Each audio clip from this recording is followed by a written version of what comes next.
Hello friends, स्वागत है आप सभी का हमारे एक और नए वीडियो लेक्चर में। आज के इस वीडियो सेशन में हम लोग क्लास 11th की एक important poem the voice of the rain का हिंदी में एक्सप्लेन देखेंगे। इस पोएम को वाल्ट व्हिटमैन जी ने लिखा है और हम आपको अबाउट द पोएम बता दें कि in this poem rain and music are compared with each other. इस कविता में संगीत और वर्षा का एक दूसरे से तुलना किया गया है। Both of them rise from their source, ये दोनों अर्थात संगीत और वर्षा ये दोनों अपने स्रोत से उत्पन्न होती हैं और आगे चलकर इस संसार की सहायता करती हैं। हेल्प करने के बाद ये अपने स्रोत में पुनः मिल जाती हैं। अब यहाँ वाल्ट व्हिटमैन क्या कहना चाह रहे हैं और उनकी क्या विचार है इस पोएम के माध्यम से जो व्यक्त कर रहे हैं, आइए देखते हैं।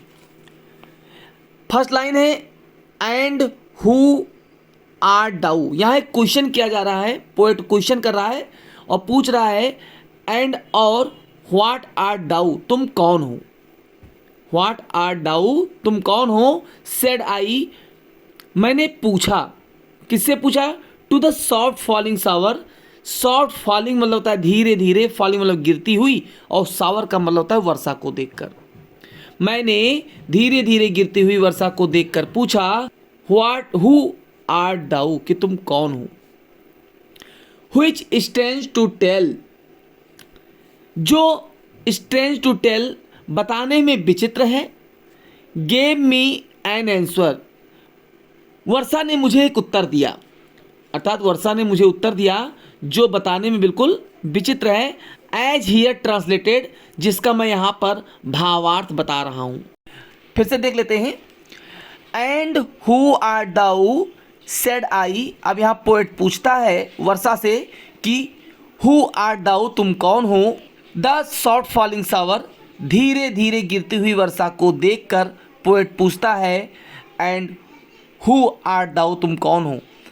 Which stands to tell gave me an answer, अर्थात जो वर्षा ने मुझे उत्तर दिया वो बताने में बिल्कुल स्टैंड होता है विचित्र है, जिसका भावार्थ यह था। जब पोएट वर्षा से पूछता है कि तुम कौन हो, तब वर्षा जो है जवाब देती है। तब वर्षा की आवाज़ ने उत्तर दिया। क्या उत्तर दिया। वर्षा कह रही है कि I am the poem of earth, मैं इस पृथ्वी की पोएम मतलब कविता, मैं इस पृथ्वी की कविता हूँ। Said the voice of the rain, वर्षा की आवाज़ ने इस चीज़ का उत्तर दिया। Eternal I rise impalpable out of the land, मैं निहित रहती हूँ। इम्पैल्पेबल मतलब है निहित रहना। आउट ऑफ द लैंड, इस धरती से बाहर, अर्थात मैं लगातार इस पृथ्वी और किससे, एंड द बॉटमलेस सी, अथाह समुद्र अर्थात गहरे समुद्र से, मैं पृथ्वी व गहरे समुद्र से, इटर्नल लगातार, आई राइज मैं उठती रहती हूँ, इम्पैल्पेबल आउट इसमें निहित होकर बाहर की ओर। आगे वर्षा अर्थात वर्षा ने जवाब दिया कि मैं इस पृथ्वी और बॉटमलेस सी और गहरे सागर से, इटर्नल लगातार, आई राइज मैं ऊपर की ओर उठती रहती हूँ, इम्पैल्पेबल आउट ऑफ द लैंड अर्थात इसके अंदर निहित होकर मैं बाहर की ओर हमेशा उठती रहती हूँ। अपवर्ड टू हेवन, ऊपर आकाश की ओर, मैं लगातार कहाँ उठती हूँ, मैं गहरे समुद्र से लगातार ऊपर आकाश की ओर उठती हूँ। व्हेंस, जहाँ पर, vaguely formed altogether change, vaguely formed का मतलब होता है धुंधला रूप, और व्हेंस मतलब जहाँ पर, तो जहाँ पर धुंधला रूप, जहाँ पर धुंधला रूप, ऑल टुगेदर पूरी तरह से चेंज्ड मेरा बदल जाता है। एंड एट द सेम, किंतु मैं वही रहती हूँ, अर्थात मैं वर्षा ही रहती हूँ। पूरी लाइन को फिर से देख लेंगे। I am the poem of earth, मैं इस धरती की क्या हूँ, मैं इस धरती की कविता हूँ। Said the voice of the rain, वर्षा की आवाज़ ने जवाब दिया या उत्तर दिया। Eternal I rise impalpable out of the land, मैं लगातार आई राइज मैं उठती हूँ, इम्पैल्पेबल बनता है निहित होकर, आउट बनता है बाहर की ओर, ऑफ द लैंड धरती से, अर्थात इस धरती में मैं निहित होकर इस धरती के अंदर रहकर मैं लगातार बाहर की ओर उठती हूँ।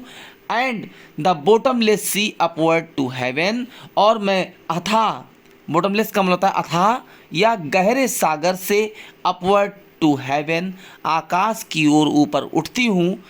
व्हेंस जहाँ पर वेगुली फॉर्म्ड मेरा धुंधला रूप जो है, ऑल टुगेदर चेंज्ड, ये ऑल टुगेदर मतलब है पूरी तरह से, चेंज्ड बदल जाता है, जहाँ पर मेरा रूप पूरी तरह से बदल जाता है।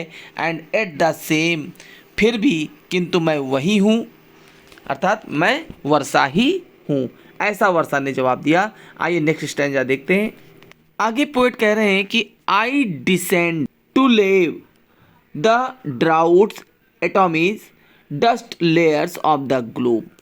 आई डिसेंड टू, मैं नीचे आती हूँ, वर्षा कह रही है आई मतलब मैं, डिसेंड नीचे आती हूँ, टू लव मैं भर देती हूँ, लव मतलब होता है भर देना, LAVE लव, इसका होता है भर देना। मैं नीचे आती हूँ अर्थात जब मैं इस धरती पर बरसती हूँ तो मैं भर देती हूँ किसको, द ड्राउट्स, अर्थात जो कई महीनों से धरती सूखी पड़ी हुई थी, उस धरती के हर एक कोने को मैं भर देती हूँ। एटॉमिज का मतलब होता है हर छोटी चीज़ों को मैं धो देती हूँ।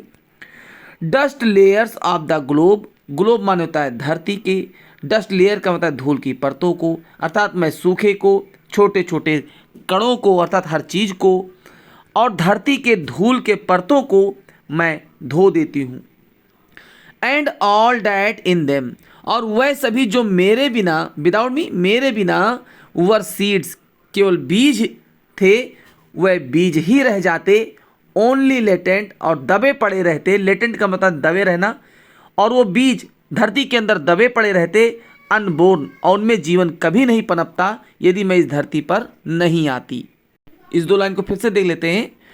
आई descend to love the droughts, मैं नीचे की ओर आती हूँ, और टू लव और भर देती हूँ, द ड्राउट्स उस महीनों से पड़ी सूखी धरती को, सूखे स्थान को, एटॉमीज और हर छोटी छोटी चीज़ों को मैं धो देती हूँ, dust layers of the globe और इस धरती के ऊपर से धूल के परतों को मैं धोती हूँ।